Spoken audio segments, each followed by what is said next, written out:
Good morning student, Bharatiya College of Engineering and Technology Durg, course B Computer Science and Engineering, third year 5th semester student, subject on programming in Java. Myself Nitish Kumar Chandrakar, assistant professor from Computer Science department. So this is unit 5 Java applet, and now our next topic exploring Java language. So exploring Java language, it provides classes that are fundamental to design of the Java programming language. जो Java programming language होते हैं उसको design करने के लिए classes की required होती है, और वो क्लासेस जो होता है वो प्रोवाइड किया जाता है जावा के द्वारा. So the most important classes are object. जो मोस्ट इम्पॉर्टेंट क्लास होता है वो ऑब्जेक्ट होता है, which is the root of the class hierarchy. और वो जो होता है वो क्लास हायरार्की का रूट होता है. And class instances of which represent classes at run time. और ये जो क्लासेस होता है वो रन टाइम पे इंस्टेंटली रिप्रेजेंट किया जाता है. अगर हमको कोई भी सडनली किसी प्रोग्राम को रन करना है तो उस टाइम पे इंस्टेंटली हमको ये प्रोवाइड कराता है जो ऑब्जेक्ट है वो. सो ऑब्जेक्ट जो होता है वो क्लास का मोस्ट इंपॉर्टेंट पार्ट होता है. Following are the important classes in java.lang package. जो java.lang पैकेज होते हैं उसके अंदर there are different important classes होते हैं. इसमें फर्स्ट होता है Boolean. The Boolean class wrap a value of a primitive type Boolean in an object. So Boolean class जो होता है वो java.lang पैकेज के अंदर होता है. ये प्रिमिटिव टाइप बूलियन वैल्यूज होते हैं. Second is a byte. The byte class wraps a value of primitive type byte in an object. So byte जो होता है वो एक तरह का primitive type byte value class होता है, और ये भी ऑब्जेक्ट प्रोवाइड कराता है, byte object. Character set1 set2. The characters class wraps a value of primitive type char in an object. Then fourth is a character dot subset. Instances of this class represents particular subset of a Unicode character set. And character dot Unicode block a family of character subset representing the character blocks in the Unicode specification. So these are the important classes in java.lang package. Our next class set1 set2 instances of class represent classes and in interfaces in a running Java application. Class loader. A class loader is an object that is responsible for loading classes. Class value largely associate a computed value with every type. And compiler. The compiler class is provided to support Java to native code compilers and related services. 10th is a double. It is an important class in java.lang package. The double class wraps a value of primitive type double in the object. Enum. This is a common base class of all Java language enumerations types. And float. The float class wraps a value of primitive type float in an object. So this is an important class. Simply type wrapper. Simple जो wrapper class होते हैं वो जावा में क्या होते हैं, क्यों use किया जाता है. So wrapper class, this is a very important topic exam point of view. First wrapper class. Wrapper class is a class. Wrapper class जो होता है क्लास होता है जो कि whose object wrap or contain primitive data types. सो ये एक object provide करता है, रैपिंग ऑब्जेक्ट प्रोवाइड करता है और एक प्रिमिटिव डेटा टाइप कंटेन्स करके रखता है. When we create an object to a wrapper class, जब भी हम रैपर क्लास का कोई ऑब्जेक्ट क्रिएट करते हैं तो it contains a field, and this field we can store primitive data types. तो जब भी हम रैपर क्लास का ऑब्जेक्ट क्रिएट करते हैं तो ये फील्ड कंटेन करके रखता है, और ये जो फील्ड होता है वो प्रिमिटिव डेटा टाइप स्टोर कर सकता है. In other words we can wrap a primitive value into a wrapper class object. So अगर हम प्रिमिटिव वैल्यूज की बात करें into a wrapper class, so primitive class के जितने भी डेटा टाइप्स होते हैं, primitive data types, int, float, byte, boolean, so इन सभी के रैपर क्लासेस होते हैं और वो एज अ ऑब्जेक्ट के फॉर्म में होते हैं. तो रैपर जो होता है, रैपर क्लास इसलिए यूज किया जाता है क्योंकि उससे डेटा की जो सिक्योरिटी रहती है वो बढ़ जाती है. So they convert primitive data types into objects. अब हमें रैपर क्लास की जरूरत क्यों पड़ा?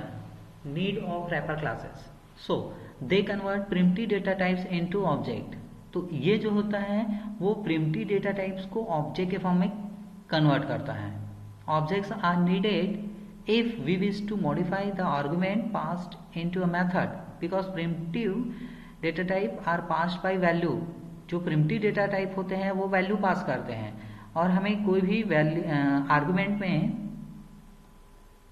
आर्गुमेंट पास करना है किसी भी मेथड में या मॉडिफाई करना है तो हम ऑब्जेक्ट के थ्रू ही कर सकते हैं.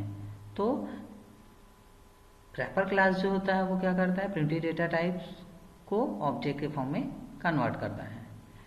Second, the classes in java.util package, जो java.util पैकेज होता है, हैंडल्स ओनली ऑब्जेक्ट्स, जो ऑब्जेक्ट को ही सिर्फ हैंडल करता है. Hence wrapper classes helps in this case also. और रैपर क्लास के हेल्प से ही ये पॉसिबल है. Third one is a data structure in the collection framework. जो डेटा स्ट्रक्चर रहता है कलेक्शन ऑफ फ्रेमवर्क में, सच एज अरे लिस्ट होता है and vector store only objects and not primitive types. ये जो होता है वो अरे लिस्ट और वेक्टर ही सिर्फ स्टोर करते हैं ऑब्जेक्ट के फॉर्म में, not primitive types. Primitive types के फॉर्म में नहीं होते. And fourth is an object is needed to support synchronization in multithreading. Multithreading में सिंक्रोनाइजेशन को सपोर्ट करने के लिए ऑब्जेक्ट का जरूरत पड़ता है. तो this are the use need of wrapper classes. So primitive data types and their corresponding wrapper classes. हम कुछ प्रिमिटिव डेटा टाइप्स देख रहे हैं जिनके करस्पॉन्डिंग जो रैपर क्लास होते हैं वो क्या होते हैं, ये इस टेबल में शो किया गया है. तो प्रिमिटिव डेटा टाइप में फर्स्ट होता है कैर. ये प्रिमिटिव डेटा टाइप है, हम कैर को as a data type use करते हैं. बट रैपर क्लास में पूरा कैरेक्टर लिखते हैं, कैरेक्टर वो भी कैपिटल C, देन बाकी small letter.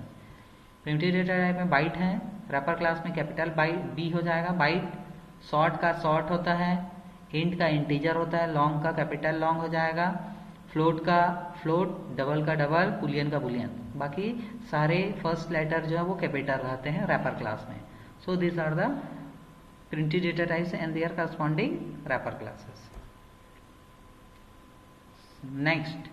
Next topic is run time memory management. Run time पे मेमोरी को मैनेज करना बाकी लैंग्वेजेस में थोड़ा सा डिफिकल्ट होता है, बट जावा में मेमोरी को मैनेज करना वो भी रन टाइम पे थोड़ा इजी होता है.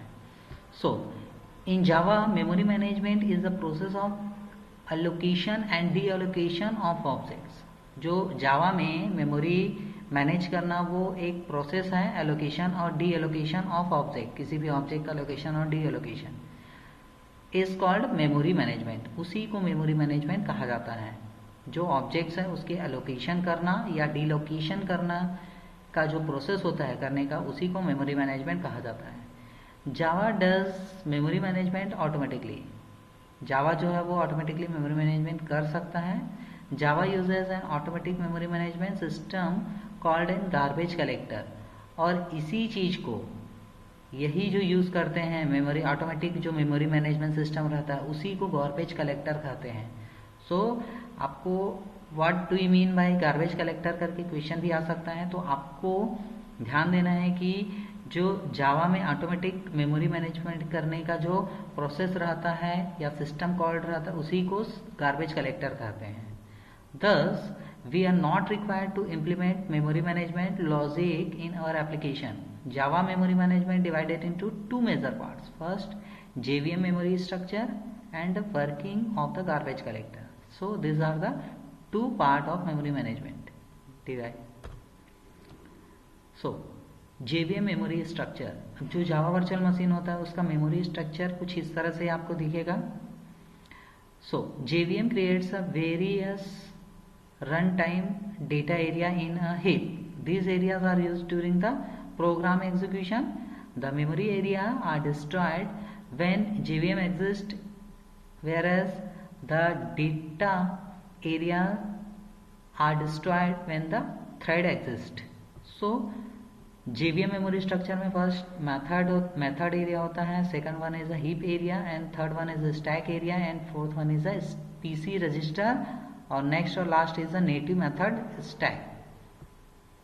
सो स्टैक एरिया में थ्रेड 1 to थ्रेड n रहेगा, ये स्टैक फ्रेम रहेंगे, LVA, SOS, FD इस तरह से रहेंगे। पीसी रजिस्टर में PC register for thread 1 to thread n तक रहेंगे। So this are the JVM memory structure.